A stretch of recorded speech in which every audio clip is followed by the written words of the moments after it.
223 ಕಮಿಟಿಯಲ್ಲೂ ಸಹ ಬೂತ್ ಕಮಿಟಿಯಲ್ಲಿ ಸಿಗ್ತಾರೆ ಸರ್. ನೋಡ್ರಿ 5 ತಿಂಗಳಲ್ಲೇ ನಾವು MP ಚುನಾವಣೆಯಲ್ಲಿ ನಮ್ಮ ಅಭ್ಯರ್ಥಿ ತುಂಬಾ ಒಳ್ಳೆಯವರಾಗಿದ್ರು. ಯಾರೋ ಮುದ್ದನ್ಮೇಗೌಡರು ಬಹಳ ತುಂಬಾ ಒಳ್ಳೆ ವ್ಯಕ್ತಿ, ಜೆಂಟ್ಲ್ಮ್ಯಾನು. ಪಾಪ ಅವ್ರದ್ದು ದುಡ್ಡಿಲ್ಲ ಅಷ್ಟೇ, ವ್ಯಕ್ತಿತ್ವ ತಗೊಂಡ್ರೆ ಈಸ್ ಎ ಡೈಮಂಡ್.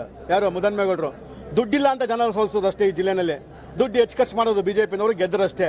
ಅಷ್ಟು ದುಡ್ಡು ಏನಾದ್ರು ನಮ್ಮ ಮುದ್ದನ್ಮೇಗೌಡವಿದ್ರೆ ಇವರ 50,000 1 ಲಕ್ಷ ಹೋಟೆಲ್ ಗೆಲ್ಲೋರು ಗೊತ್ತಿಲ್ಲ ನಿಮಗೆ. ಸೊ ಹಾಗಾಗಿ ಸ್ವಲ್ಪ ಸಮಸ್ಯೆ ಆಯ್ತು. ಅವತ್ತಿನ ಟೈಮಲ್ಲೇ ನಾನು ಬಂದು 5 ತಿಂಗಳಾಗಿತ್ತು ಕಾಂಗ್ರೆಸ್ಗೆ. ಮುದ್ದನ್ಮೇಗೌಡರು ಆಗ್ಬೋದು, ನಮ್ಮ ಕಾರ್ಯಕರ್ತರ ಸಹಕಾರ ಎಲ್ಲರೂ ಒಟ್ಟುಗೂಡಿ 72,000 ತಂದ್ವಿ ಕಾಂಗ್ರೆಸ್ನ. ಇಲ್ಲಿ 20 ವರ್ಷದಿಂದ 10 ವರ್ಷ ದಾಟಿರಲಿಲ್ಲ ಕಾಂಗ್ರೆಸ್ ಈ ತಾಲೂಕಲ್ಲಿ. ಎಷ್ಟೇ ಕೇವಲ 5 ತಿಂಗಳಲ್ಲಿ 72,000 ತಂದಿದ್ದೀವಿ. ಹಣ ಇಲ್ಲ, ಕಾಸಿಲ್ಲ, ಪೆಟ್ರೋಲ್ ಇಲ್ಲ, ಊಟ ಇಲ್ಲ, ಕಾಪಿ ಇಲ್ಲ, ಏನಿಲ್ಲ. ಇವತ್ತು ಶಕ್ತಿ ಗೌರೀಶನ್ಗೆ ಎಲ್ಲಾ ಶಕ್ತಿ ಐತಿ. ನಮ್ಮ ಚುನಾವಣೆ ನಿಮಗೆ ಗೊತ್ತೈತಲ್ವೇ? ಕಾದ್ ನೋಡಿ ರಿಸಲ್ಟ್ ಏನಾಗುತ್ತೆ ತುಮಕೂರು ಅಹಮದ್.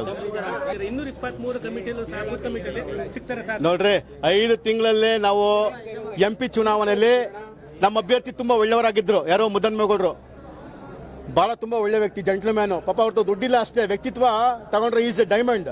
ಯಾರೋ ಮುದ್ದನ್ಮೇಗೌಡರು ದುಡ್ಡಿಲ್ಲ ಅಂತ ಜನ ಸೋಲ್ಸೋದು ಅಷ್ಟೇ. ಈ ಜಿಲ್ಲೆನಲ್ಲಿ ದುಡ್ಡು ಹೆಚ್ಚು ಖರ್ಚು ಮಾಡೋದು ಬಿಜೆಪಿನವರು, ಗೆದ್ದರಷ್ಟೇ. ಅಷ್ಟು ದುಡ್ಡು ಏನಾದ್ರು ನಮ್ಮ ಮುದ್ದನ್ಮೇಗೌಡವಿದ್ರೆ ಇವರ 50,000 1 ಲಕ್ಷ ಹೋಟೆಲ್ ಗೆಲ್ಲೋರು ಗೊತ್ತಿಲ್ಲ ನಿಮಗೆ. ಸೊ ಹಾಗಾಗಿ ಸ್ವಲ್ಪ ಸಮಸ್ಯೆ ಆಯ್ತು. ಅವತ್ತಿನ ಟೈಮಲ್ಲೇ ನಾನು ಬಂದು 5 ತಿಂಗಳಾಗಿತ್ತು ಕಾಂಗ್ರೆಸ್ಗೆ. ಮುದ್ದನ್ಮೇಗೌಡರು ಆಗ್ಬೋದು, ನಮ್ಮ ಕಾರ್ಯಕರ್ತರ ಸಹಕಾರ ಎಲ್ಲರೂ ಒಟ್ಟುಗೂಡಿ 72,000 ತಂದ್ವಿ ಕಾಂಗ್ರೆಸ್ನ. ಇಲ್ಲಿ 20 ವರ್ಷದಿಂದ 10 ವರ್ಷ ದಾಟಿರಲಿಲ್ಲ ಕಾಂಗ್ರೆಸ್ ಈ ತಾಲೂಕಲ್ಲಿ.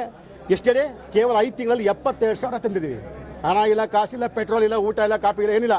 ಇವತ್ತು ಶಕ್ತಿ ಗೌರೀಶನ್ಗೆ ಎಲ್ಲಾ ಶಕ್ತಿ ಐತಿ. ನಮ್ಮ ಚುನಾವಣೆ ನಿಮಗೆ ಗೊತ್ತೈತಲ್ವೇ? ಕಾದ್ ನೋಡಿ ರಿಸಲ್ಟ್ ಏನಾಗುತ್ತೆ ತುಮಕೂರು ಅಹಮದ್.